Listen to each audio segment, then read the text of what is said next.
Looking back at the last 50 years, it is amazing how we have successfully turned some of our public health challenges of yesterday into new opportunities for tomorrow. Take the case of hawker centres, shown in the screen. The first hawker centres were built in the 1970s to resettle street hawkers and improve hygiene levels by providing access to amenities such as clean water and proper waste disposal.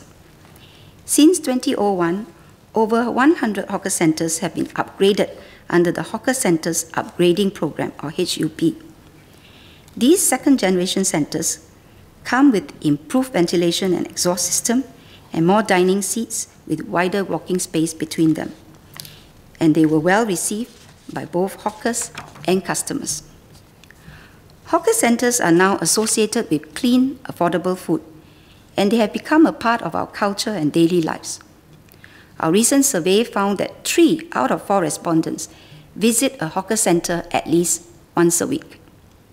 My ministry will strive to ensure Singaporeans can continue to have access to a clean environment and affordable food at a hawker centre.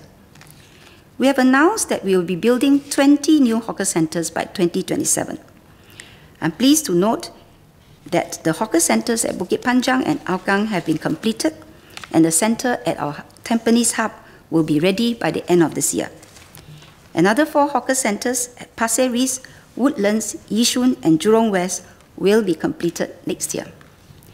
Mr. Gan asked about the locations of new hawker centres in Sengkang. One of them will be located at the site of the old Fernvale Point. The location of the other hawker centre at Sengkang will be announced once ready.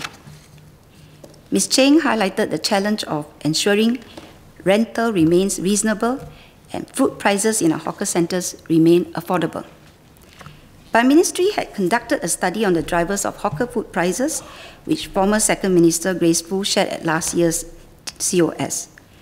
Let me reiterate some of the key findings here. The study looked at 1,000 hawkers and found that rentals made up only 12% of the hawkers' total cost. The larger components were raw materials and manpower at 59% and 17% of total cost respectively. The study also found that food prices are comparable between subsidized stores and non-subsidized stores. This implies that rental is not the main driver of food prices. Nonetheless, we have made several changes to help relieve upward pressure on rentals, such as this allowing subletting. Since removing the reserve rent in 2012, about 45% of tendered cooked food stalls were awarded at below what the reserve rent would have been.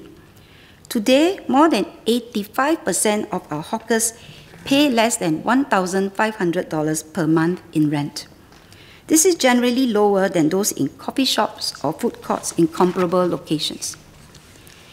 Beyond rentals, we also want to bring in fresh ideas to ensure the sustainability of hawker centres and affordable food. Hence, we have started pilots on new management models at the 2 new hawker centres at Bukit Panjang and Hougang by appointing social enterprises to manage the centres on a not-for-profit basis.